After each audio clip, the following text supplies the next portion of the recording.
दोस्तों welcome to 10 hours पर exam. और आज की इस वीडियो में हम देखने वाले हैं पीकेआई के बारे में।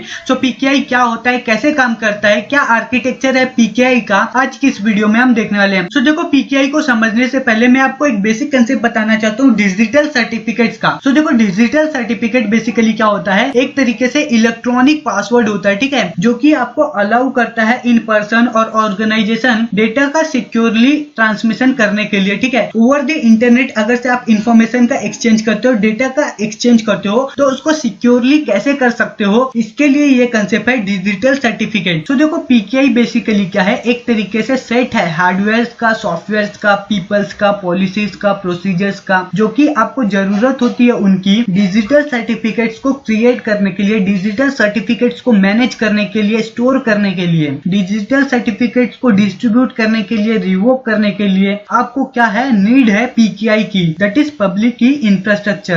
PKI is needed to create, manage, store, distribute and revoke the digital certificates. जो भी हमारे डिजिटल सर्टिफिकेट्स है उनको किनको इशू करना है, कब क्रिएट करना है, कैसे मैनेज करना है, कैसे स्टोर करना है, कब रिवोक करना है, ये सारे डिसीजन लेने का काम आपके पीकेआई का है, ठीक है। पीकेआई is responsible for all these operations. आइए अब बात करते हैं पीकेआई के आर्किटेक्चर की। देखो, पीकेआई के आर्किटेक्चर में 4 मेन कंपोनेंट्स होते हैं, ठीक है। पहला जो आपका कंपोनेंट है यहाँ पे, वो बेसिकली क्या है, सर्टिफिकेट एंड सीआरएल रिपोजिटरी। इसके बाद जो अगला कंपोनेंट है वो बेसिकली क्या है, एंटिटी। उसके साथ ही साथ आरए एंड सीए, ये 2 और इंपॉर्टेंट कंपोनेंट है आपके पीकेआई आर्किटेक्चर के। ये 4 इंपॉर्टेंट कंपोनेंट है आपके पीकेआई आर्किटेक्चर में। और देखो, इन सारे कंपोनेंट्स को आप 2 पार्ट्स में क्या कर सकते हो, तोड़ सकते हो, डिवाइड कर सकते हो। पहला जो पार्ट है वो क्या है, यूजर्स का, और दूसरा जो पार्ट है वो किसका है, मैनेजमेंट अथॉरिटीज का। पहले पार्ट में आप देखते हैं कि कौन से यूजर्स है जो पीकेआई को यूज कर रहे हैं,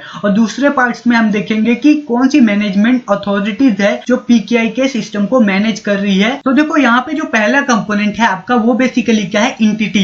एंटिटी को आप बोल सकते हैं एक तरीके से पीकेआई का ये एंड यूजर है, ठीक है। एंड यूजर मतलब वो यूजर जो कि क्या करता है, डिजिटल सर्टिफिकेट्स को यूज करता है, पीकेआई के आर्किटेक्चर को यूज करता है। देखो, पीकेआई यहाँ पे आपका एंड यूजर है जो कि क्या कर रहा है, पीकेआई सर्टिफिकेट्स को यूज कर रहा है, डिजिटल सर्टिफिकेट्स को यूज कर रहा है। अब एंटिटी कुछ भी हो सकती है, ठीक है। हो सकता है कि इंडिविजुअल हो, या फिर कोई ऑर्गेनाइजेशन हो, या फिर कोई भी कंप्यूटिंग डिवाइस हो, चाहे फिर वो राउटर हो या स्विच हो, या कंप्यूटर पे कोई भी कंप्यूटिंग प्रोसेस हो, ठीक है। एंटिटी कुछ भी हो सकती है, ठीक है, फिर चाहे वो इंडिविजुअल हो या फिर ऑर्गेनाइजेशन हो। आइए अब बात करते हैं आरए और सीए की। देखो, ये जो कंपोनेंट है आरए और सीए, ये बेसिकली क्या है, मैनेजमेंट अथॉरिटीज है। मतलब ये क्या करते हैं, डिजिटल सर्टिफिकेट्स को मैनेज करने का काम करते हैं, क्रिएट करने का काम करते हैं, इशू करने का काम करते हैं। देखो, सबसे पहले बात करते हैं आरए की, उसके बाद बात करते हैं सीए की। जो आपका आरए रहता है ये बेसिकली क्या करता है, रजिस्टर करने का काम करता है, इसीलिए हम इसको बोलते हैं रजिस्ट्रेशन अथॉरिटी। देखो, ये जो आरए है बेसिकली ये क्या है, रजिस्ट्रेशन अथॉरिटी।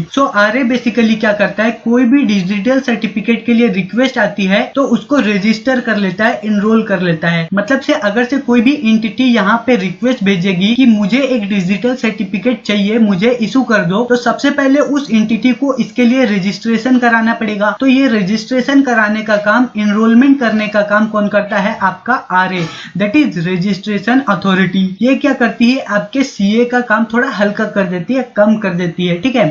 आरए का काम क्या है, सिंपली जो भी रिक्वेस्ट आ रही है डिजिटल सर्टिफिकेट्स के लिए उनको इनरोल करके रख लेना, उनको रजिस्टर करके रख लेना, और फिर आगे फॉरवर्ड कर देना, आगे पास कर देना, कहां पे, सीए के पास। अब देखो, यहाँ पे जो सीए है, सीए क्या है, सर्टिफिकेशन अथॉरिटी। मतलब सीए डिसाइड करेगा कि इसको सर्टिफिकेट देना है या नहीं देना है पर्टिकुलर यूजर को, ठीक है। सीए ये भी डिसाइड करता है कि अगर से इसको सर्टिफिकेट देना है किसी यूजर को तो कब तक के लिए देना है, उसका टाइमिंग क्या होगा, उसका टाइम पीरियड क्या होगा, ठीक है, कब उसको रिवोक करना है, कब उसको इशू करना है। तो ये सारी जो चीज है कौन देखता है, आपका CA, that is certification authority. तो देखो, यहाँ पे जो एक और कंपोनेंट है हमारे पास वो क्या है, सर्टिफिकेट एंड सीआरएल रिपोजिटरी। ये बेसिकली क्या करता है, डिजिटल सर्टिफिकेट्स की जो इंफॉर्मेशन है, जो डिजिटल सर्टिफिकेट्स है उनको स्टोर करके रखता है, ठीक है। उन सर्टिफिकेट्स को कब इशू किया गया है, उनको कब रिवोक करना है, ठीक है, ये सारी इंफॉर्मेशन यहाँ पे स्टोर होती है। सीआरएल का मतलब ही होता है सर्टिफिकेशन रिवोकेशन लिस्ट। मतलब कब किस डिजिटल सर्टिफिकेट को रिवोक करना है, उसकी वैलिडिटी को खत्म करना है, ये किसके हाथ में रहता है, इस सीआरएल रिपोजिटरी मिलिट्री के हाथ में रहता है। यहाँ पे ये सारी इंफॉर्मेशन स्टोर रहती है। दोस्तों लाइक एंड शेयर कर दीजिए इस वीडियो को। अगर से आपको कॉन्सेप्ट समझ में आया हो तो please subscribe to my YouTube channel to appreciate my work, ताकि मैं इसी तरह मोटिवेटेड फील करते रहूं और आपके लिए इसी तरह यूजफुल ट्यूटोरियल्स बनाता रहूं। You can download this PPT and my handwritten note for the complete subject unit wise. So link उसका मैंने डिस्क्रिप्शन में दे दिया है। Thank you so much for watching this video. Finally best of luck for your exams.